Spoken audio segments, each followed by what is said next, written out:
નમસ્કાર દર્શક મિત્રો, સ્વાગત છે તમારું આપણી YouTube ચેનલમાં। આજે ફરી એકવાર તમારા માટે સરસ મજાનો પ્રોજેક્ટ લઈને આવ્યો છું। જે રીતે આપણે કમેન્ટ સેક્શન એનાલાઇઝ કરી છે કે કાલાવાડ રોડ ઉપર મકાન બતાવો તો આ રહ્યા તમારા માટે।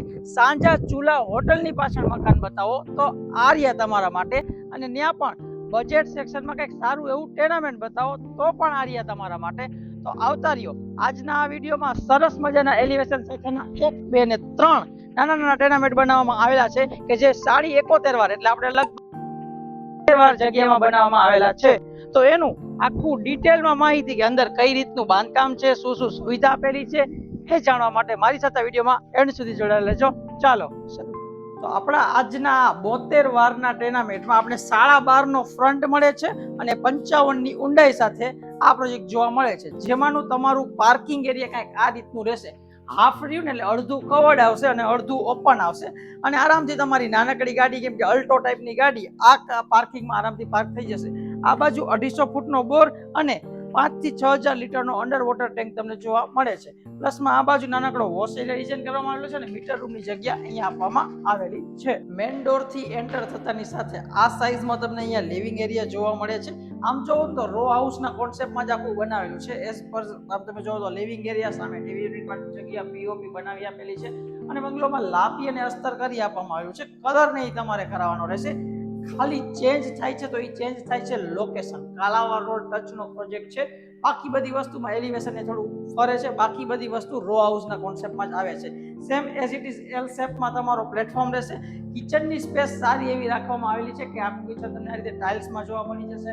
બાકી તમને બધા સ્ટાન્ડર્ડ પોઈન્ટ્સ જોવા મળી જશે। સીડી રૂમની નીચેનો ભાગ આખો તમને સ્ટોરેજ એરિયા તરીકે પણ યુઝ થઈ શકે એ રીતનો મળી શકે છે। આ બાજુ તમારે ફ્રીજ રાખવાની જગ્યા પણ અહીંયા સેટઅપ થઈ જશે। ત્યારબાદ પાછળની બાજુ આપણો ફર્સ્ટ માસ્ટર બેડરૂમ આવે છે કે જે કંઈક આ રીતે ડિઝાઇન કરવામાં આવેલો છે અને આમ જોવો ને તો ફૂલ સાઇઝમાં આપવામાં આવેલો છે।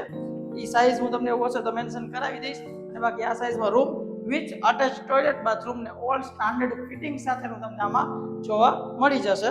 પ્લસમાં આ બાજુ છે આખો વોશ એરિયા જે પણ ટાઇલ્સ થી કવર આપીને ઓટીએસ નું કામ કરે છે અને સાથે સાથે તમને વોશ એરિયા તરીકેની સ્પેસ પણ પૂરી પાડે છે। જનરલી તમે આવા રો હાઉસના પ્રોજેક્ટમાં સીડી આમ કિચન થી આમ આડી જોતા હશો જેથી ઘણો બધો સ્પેસ ત્યાં રોકાઈ જાય, પરંતુ એ સ્પેસને જ બચાવવા માટે આપણે ઊભી સીડી સીધી પ્લાન કરવામાં આવેલી છે કે જેથી સ્પેસ પણ વધે અને લુક પણ એક સારો જનરેટ થઈ શકે છે। અને એ જ વાતુમાં આપણે આવી ગયા છીએ ફર્સ્ટ ફ્લોર ઉપર, જ્યાં તમને સૌપ્રથમ આવડો પેસેજ જોવા મળે છે। 72 વાર જગ્યાનો પણ સારો એવો ઉપયોગ કરેલો છે। આ રહ્યો તમારો સેકન્ડ માસ્ટર બેડરૂમ કે ઇવન બેડરૂમ તમે જે કહો જે આ સાઇઝમાં જોવા મળે છે।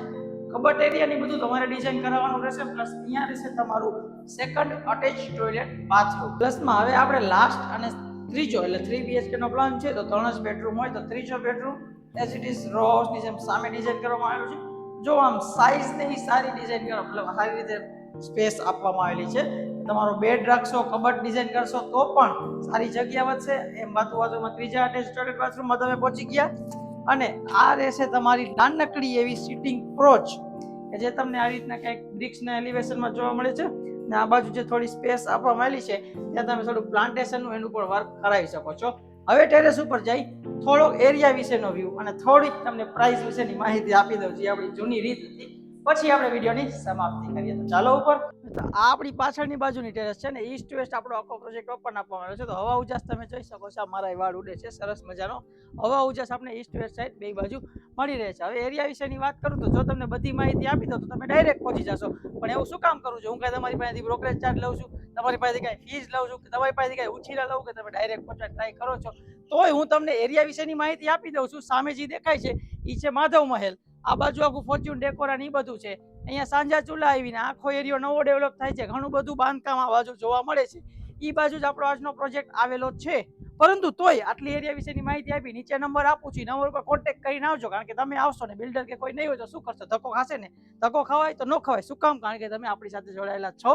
તો આવડું મોટું લેક્ચર આપ્યું તો જરૂરથી જરૂર કોલ કરીને આવજો। એરિયા વિશેની માહિતી આપવામાં મને કોઈ વાંધો નથી કે પ્રોજેક્ટ વિશેની માહિતી આપવામાં મને કોઈ વાંધો નથી, એટલે આપી દીધી છે। એકદમ કાલાવાડ રોડ ને ટચ આજનો પ્રોજેક્ટ છે। પ્રાઇસ પણ સારી એવી 52.5 લાખ એટલે 52,51,000 જો એ કહી દીધું એટલે હવે એની કમ્પ્લેન કરતા નહીં કમેન્ટમાં, ઓકે? 52.5 લાખ 52,51,000 નો આજની પ્રોજેક્ટની આસ્કિંગ પ્રાઇસ એમાંય કરાવી દઈશ તમારે તો બસ જરૂરથી જરૂર એકવાર જો આ એરિયામાં આ બાજુ પ્રોજેક્ટ લેવા માંગતા હોય કે મકાન લેવા માંગતા હોય તો જરૂરથી જરૂર વિઝિટ કરો. આપણે મળીશું આપણા નવા વિડીયોમાં. ત્યાં સુધી જય હિન્દ.